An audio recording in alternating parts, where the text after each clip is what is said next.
ओम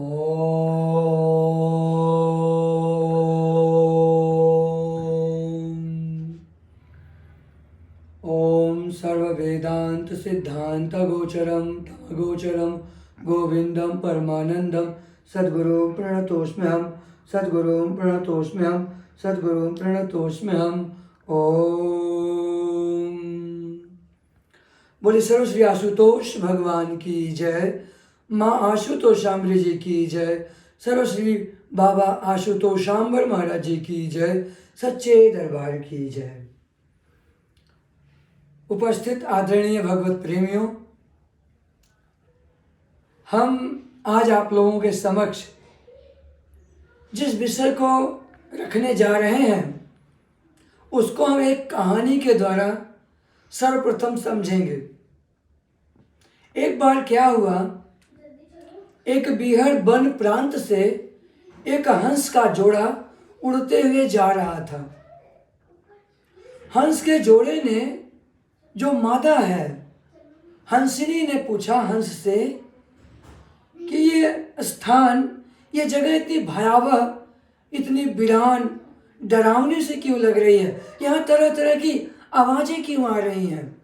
ऐसा लग रहा है ये सुनसान जगह बहुत वर्षों तक यहाँ पर किसी के आतंक की छाया रही है। नर हंस ने कहा, बात सही कह रही हो तुम, यह उल्लुओं के कारण हुआ है ऐसा। इस स्थान पर उल्लुओं का वास है, उन उल्लुओं के कारण यह स्थान आज इस तरीके से इतना वीरान, इतना भयावह, इतना डरावना लग रहा है। आदरणीय भगवत प्रेमियों, आप सभी लोग विवेकी हैं, बुद्धिमान हैं।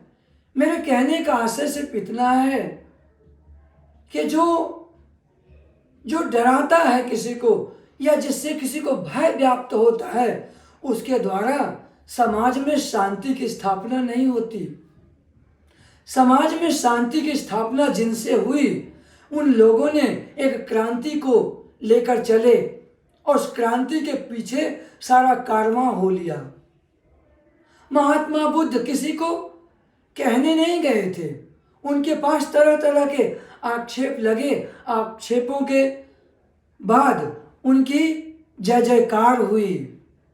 वे सदा वंदित हुए, उन्हें भगवान बुद्ध कहकर पूरे विश्व ने सराहा, उनके पद चिन्हों पर चले। स्वामी महावीर, भगवान श्री राम, जो जन जन के राम, त्रेता से लेकर आज तक हैं, उनकी पूजा, उनकी वंदना हुई और आज भी हो रही है। भगवान श्री कृष्ण जन जन के हुए, इनसे समाज भयभीत नहीं हुआ। समाज इनकी शिक्षाओं को आज भी आत्मसात करता है। 4 वेद 6 शास्त्रों का प्रकांड विद्वान रावण को राक्षस कहा गया। उसकी शिक्षाओं का कोई भी अनुगमन नहीं करता है, बल्कि लोग उससे कतराते हैं। कतराने का कारण क्या है?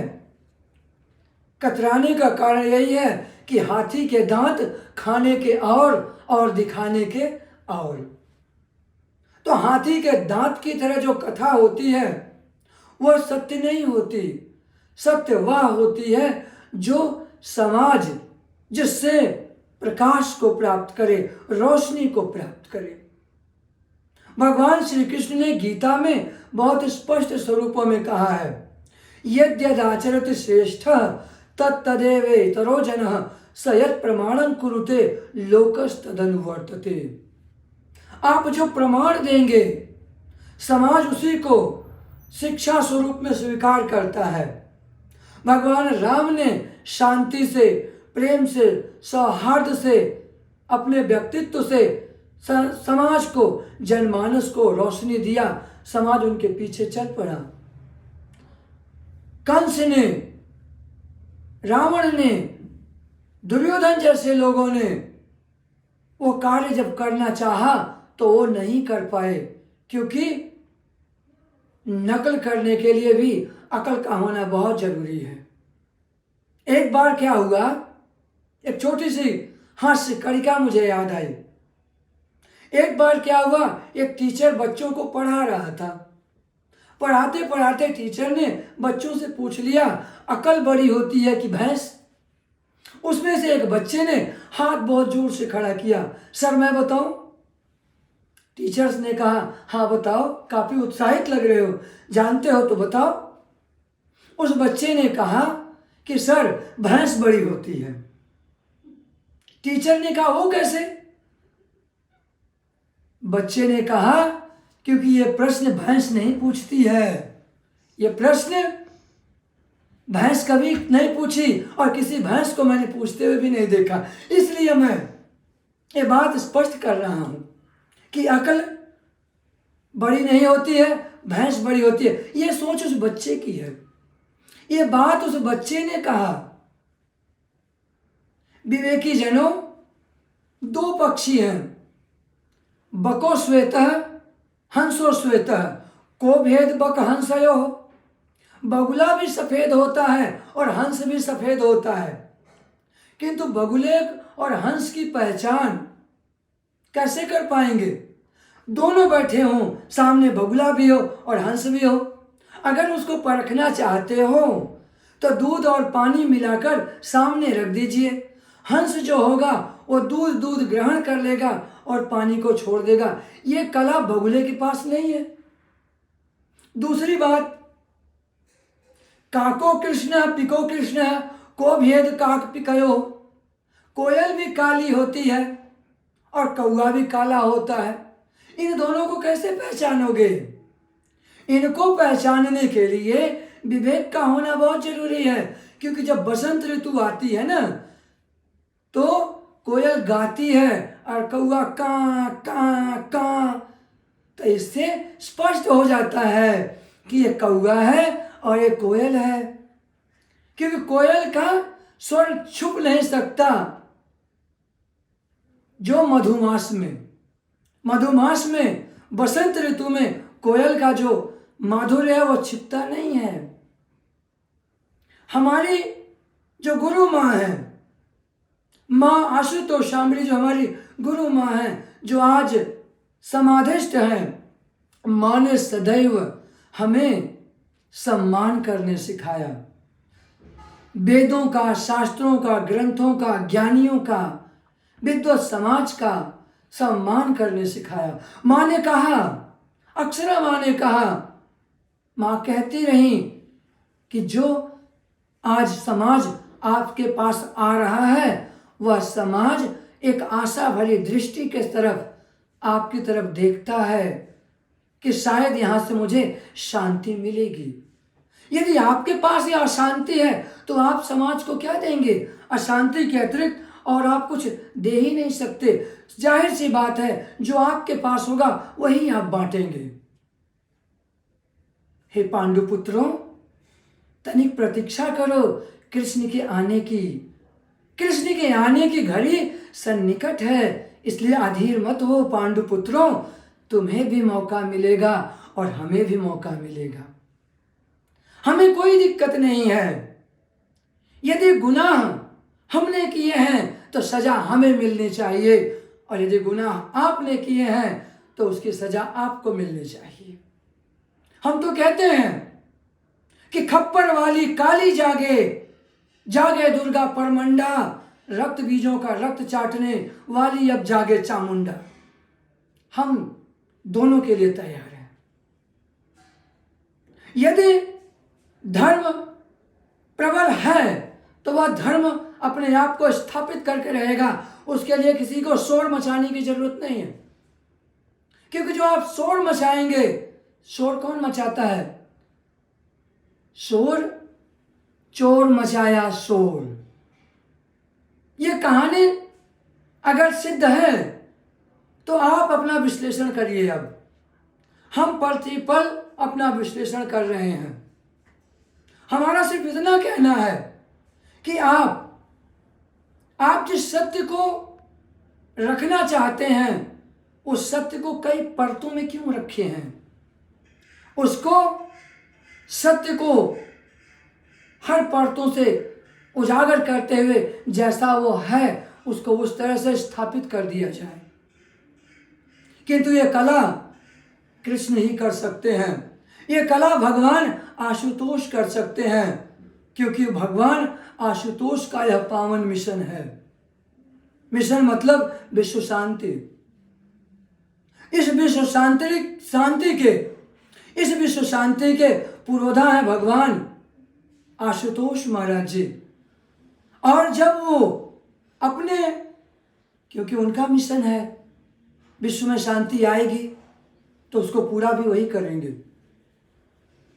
वो पूरा करने के लिए आपकी और मेरी अनुमति की आवश्यकता उनको नहीं है। वो सक्षम है अपने कार्यों को करने के लिए, किंतु मेरी सिर्फ इतनी आहुति है, इतनी आहुति मैं डाल देना चाहता हूं कि प्रभु मेरी सेवा आपके चरणों में अर्पित है। मैं प्रार्थना कर रहा हूं उस गिलहरी की तरह, मैं प्रार्थना कर रहा हूं उस पक्षी की तरह। एक बार क्या हुआ, इस बीहड़ वन में एक वृक्ष था, उस वृक्ष पर आग लग गई थी, सारे पक्षी उड़ गए, वृक्ष जल रहा था। एक पक्षी था जो उड़ा नहीं, वो बैठा हुआ था। किसी ने उससे पूछ लिया कि अरे तुम क्यों नहीं उड़ रहे हो? तो उस पक्षी ने बड़ा सुंदर उत्तर दिया। उसने कहा, फल खाए हम इस वृक्ष के, गंदे कीने पात, अब धर्म हमारा यही है, जले इसी के साथ। अब हम इसी के साथ जलेंगे, ये मेरा धर्म है। मैं इसके साथ विश्वासघात नहीं कर सकता, मैं इसके साथ धोखाधड़ी नहीं कर सकता, मैं इसके साथ कृतज्ञता नहीं कर सकता, क्योंकि ये मेरे रक्त में नहीं है।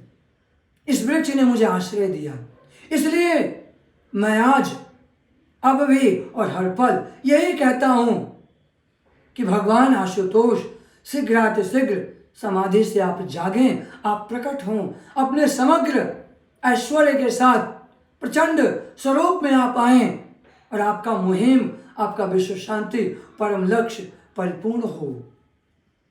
क्योंकि कल को जब एक जंगल में जब आग लगी तो वहां पर सभी लोग तो भाग लिए, किंतु एक पक्षी था जो चोंच में पानी भर करके ले आता था और उस आग में डालता था। एक बंदर ने देखा और हंसने लगा, तेरा ऐसे करने से क्या होने वाला है? उस पक्षी ने कहा कि होने वाला तो क्या है ये मैं नहीं जानती, किंतु मुझे इतना पता है कि कल को जब इतिहास लिखा जाएगा तो मेरा नाम आग लगाने वालों में नहीं लिखा जाएगा, आग बुझाने वालों में लिखा जाएगा।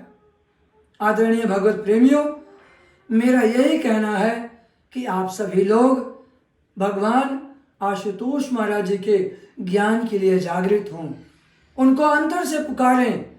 भगवान का आना बहुत आवश्यक है। जब प्रभु रूठ गए हों या प्रभु हमसे अप्रसन्न हों या प्रभु का लक्ष्य हमारे समक्ष धरा हो, तो हमारा प्रथम और नैतिक कर्तव्य बनता है कि हम अपने आराध्य देव को पुकारें, उनसे कहें कि आप आएं, आकर के अपने मिशन को पूर्ण करें, अपने विश्व शांति विहंगम स्वप्न को साकार रूप करें। यही हमारी प्रार्थना है और यही हम सभी लोगों का नैतिक कर्तव्य है। इसी के साथ ही मैं अपनी वाणी को विराम दूंगा। बोलिए माँ आशुतोषामृत जी की जय, सर्वश्री आशुतोष भगवान की जय, सद्गुरुदेव भगवान की जय। ओम।